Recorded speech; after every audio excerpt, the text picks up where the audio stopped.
अखेर महानगरपालिकेचा मुहूर्त ठरलेला आहे। निवडणुका आता लवकरात लवकर आता तारखा देखील जाहीर करण्यात आलेल्या आपल्यासोबत जोडले गेले आहेत राष्ट्रवादीचे मुख्य प्रवक्ते आनंद परांजपेजी।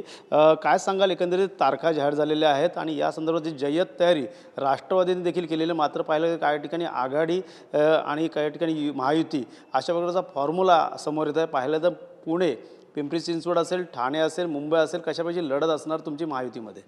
असं आहे की कालच राज्य निवडणूक आयोगाने 29 महानगरपालिकेचा संपूर्ण निवडणुकीचा कार्यक्रम जाहीर केला। महायुतीमध्ये राष्ट्रवादी काँग्रेस पक्षाची प्रथम भूमिका आहे की महायुती म्हणून लढावं। महायुती म्हणून तिन्ही पक्षांना एकत्रितपणे लढता आलं नाही तर काही ठिकाणी शिवसेनेबरोबर युती होऊ शकते, काही ठिकाणी भाजपबरोबर युती होऊ शकते किंवा काही ठिकाणी स्वतंत्रपणे देखील लढण्याच्या तयारी ही पक्षाला करावी लागेल। याबाबतचा त्या स्थानिक जिल्हाध्यक्षांकडनं ज्या प्रकारचा अहवाल हा पक्षश्रेष्ठींकडे म्हणजे माननीय राष्ट्रीय अध्यक्ष अजितदादा पवारसाहेब असतील, उपमुख्यमंत्री आणि प्रांताध्यक्ष खासदार सुनील तटकरे साहेब असतील यांच्याकडे प्राप्त झाल्यानंतर त्याबाबतचा अंतिम निर्णय हे दोन्ही नेते जिल्हाध्यक्षांची चर्चा करून घेतील। जिथे जिथे महायुती शक्य नाही किंवा युती म्हणून पण लढणं शक्य नाही तिथे स्वतंत्रपणाची लढण्याची भूमिका देखील राष्ट्रवादी काँग्रेस पक्ष घेईल। मात्र पुणे, पिंपरी चिंचवड पाहायला गेलं तर मैत्रीपूर्वक लढत अजितदादांच्या सोबत असं मुख्यमंत्र्यांनी म्हटलं, तर सुप्रिया सुळेंनी देखील या संदर्भात आता बैठकीला सुरुवात केलेली आहे। काय वाटतं, येणाऱ्या काळात मैत्रीपूर्वक लढत असणार, या दोन्ही राष्ट्रवादी एकत्र असणार? असं आहे की काल माननीय मुख्यमंत्री देवेंद्र फडणवीस साहेबांनीच पुणा, पिंपरी चिंचवडबद्दल वक्तव्य करताना स्पष्ट केलं की शिवसेना भाजप तिथे युती होईल आणि राष्ट्रवादी काँग्रेस पक्षाची मैत्रीपूर्ण लढत होऊ शकेल। याबाबतचा पुणा असेल, पिंपरी चिंचवड असेल, अंतिम निर्णय हे राष्ट्रीय अध्यक्ष उपमुख्यमंत्री माननीय अजितदादा पवारसाहेबच घेतील।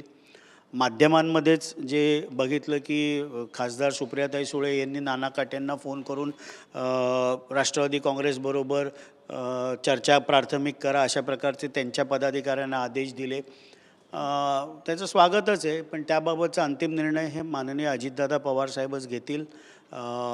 आमच्यामध्ये एकवाक्यता आहे की राष्ट्रवादी काँग्रेस पक्षाचा जो काही निर्णय असेल हे राष्ट्रीय अध्यक्ष माननीय अजितदादा पवारसाहेब घेतील, पण तिथे पुण्याचेच त्यांच्या शहर अध्यक्षांनी एक वेगळी भूमिका घेतली की जर राष्ट्रवादी काँग्रेस पक्षाबरोबर गेलो तर ते योग्य राहणार नाही, त्यामुळे त्यांच्यामध्ये विसंगती आहे।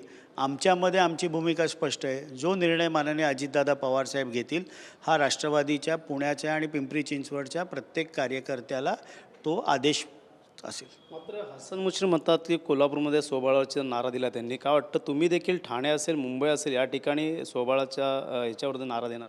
असं आहे की प्रत्येक महानगरपालिकेमध्ये वेगवेगळी परिस्थिती आहे। माननीय हसन मुश्रीफ साहेब हे राष्ट्रवादी काँग्रेस पक्षाचे ज्येष्ठ नेते व मंत्री आहेत। कोल्हापूर महानगरपालिकेबाबतचा स्थानिक पातळीवर सगळ्या पदाधिकाऱ्यांची चर्चा करून अंतिम निर्णय ते माननीय अजितदादा पवार आणि प्रांताध्यक्षांशी बोलून घेतील।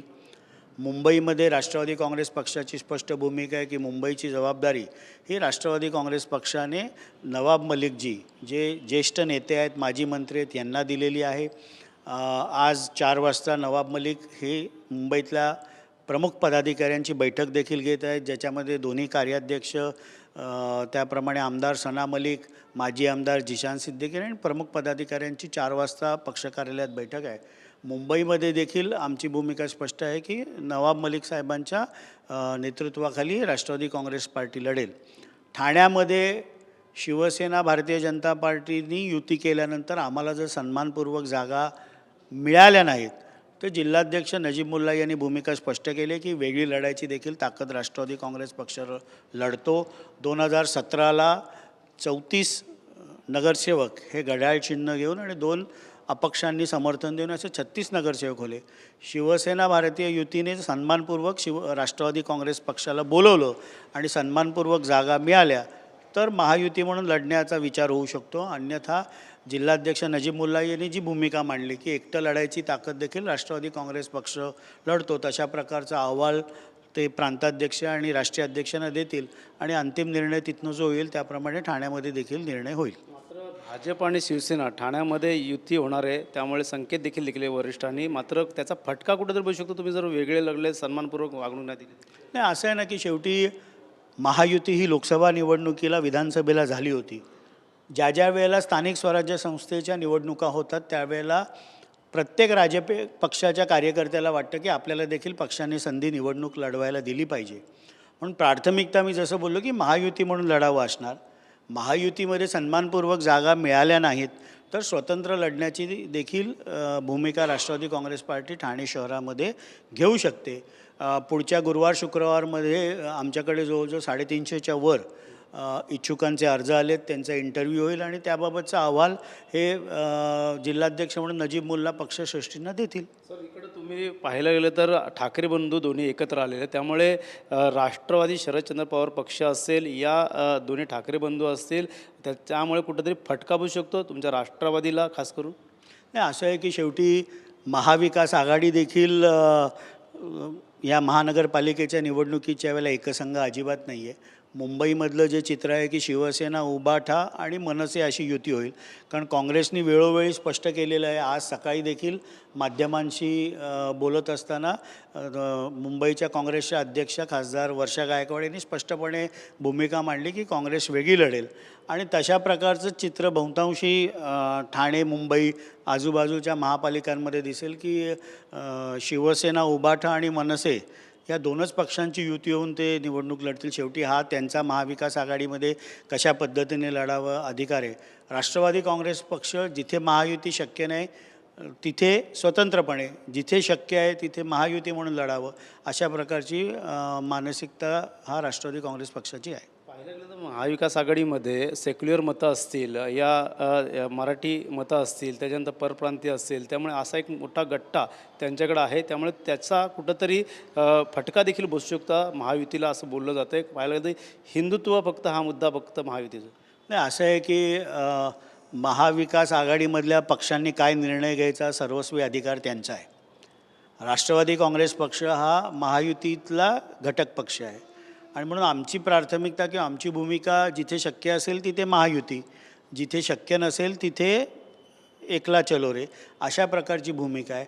त्यांनी काय निर्णय घ्यावा राजकीय पक्ष म्हणून हा शेवटी त्यांचा अधिकार आहे. सर, एक वेगळा प्रश्न आहे. निवडणुका आता पाहायला गेलं तर लोकसभा झाली, विधानसभा झाली, आता महानगरपालिका निवडणुका आहेत. पाहिलं तर EVMवरती अनेक वेळा जे आहे ते आरोप करण्यात आले होते. त्यासोबत मतदार याद्यामध्ये देखील तुम्ही देखील समोर काय गोष्टी आणल्या होत्या आणि पाहिलं तर मतामध्ये घोळ आहे असे देखील सत्याचा मोर्चा निघाला होता. का वाटतं येणाऱ्या काळात पारदर्शक अशी निवडणूक पाहायला मिळणार का? असं आहे की राज्य निवडणूक आयोगाने कालच पत्रकार परिषद ज्यावेळेला घेतली त्यावेळेला दुबार मतदारांच्या नावाखालती 2 स्टार असतील. व्हॉलेंटरीली ज्यांची नावं दुबार आहेत त्यांनी हमीपत्र देऊन मी एकदाच मतदान करीन अशा प्रकारचं हमीपत्र द्यायचं आहे.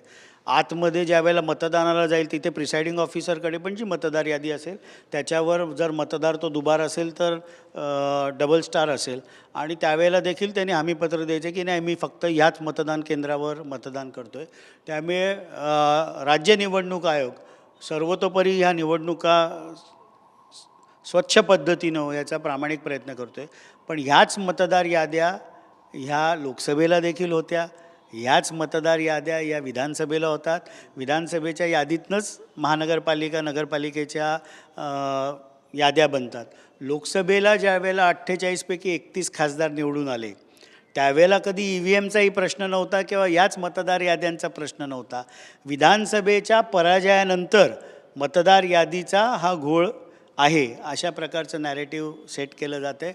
पण महायुती माननीय मुख्यमंत्री देवेंद्र फडणवीस साहेबांच्या नेतृत्वाखाली उपमुख्यमंत्री माननीय अजितदादा पवार साहेब, उपमुख्यमंत्री एकनाथरावजी शिंदे साहेब यांनी मागच्या 1 वर्षामध्ये महायुतीच्या सरकारने जी विकास कामं महाराष्ट्रामध्ये केली ते विकासाचा अजेंडा घेऊनच महानगरपालिकेच्या निवडणुकीला आम्ही सामोरे जाऊ. शेवटचं म्हणणं, अजित पवार यांचं घड्याळांचं गजर या महानगरपालिकेमध्ये कशाप्रकारे वाजणार आहे? नाही, 100% वाजेल, चांगल्या पद्धतीने वाजेल. शेवटी असं आहे की राजकीय पक्ष म्हणून राष्ट्रवादी काँग्रेस पक्षाला चांगल्या प्रकारचं यश 21 तारखेला ज्यावेळेला मतमोजणी पालिका आणि नगर परिषदांची होणार आहे त्यावेळेलाही गजर जोरात वाजेल आणि महापालिकेच्या निवडणुकीची मतमोजणी ज्यावेळेला 16 जानेवारी होईल त्यावेळेलाही घड्याळाचा गजर जोरात वाजेल. महापौरसाठी किंगमेकर असणार. 100% की ज्याला महापौर बसवायचं ठाण्यामध्ये तरी राष्ट्रवादीची मदत नक्की घ्यावी लागेल. नक्कीच राष्ट्रवादीचा गजर हे वाजणार, 100% वाजणार. राष्ट्रवादीचीच मदत घ्यायला लागणार महापौर पदासाठी. पाहायला गेलं तर येणाऱ्या आता निवडणुकीमध्ये कशाप्रकारे आता महानगरपालिकेमध्ये कोणाचा पक्ष श्रेष्ठ जाणार, कोणाचा महापौर होणार हे देखील पाहणं गरजेचं राहणार आहे. कॅमेरा अथर्वसह गणेश सुराट, TV9 मराठी, ठाणे.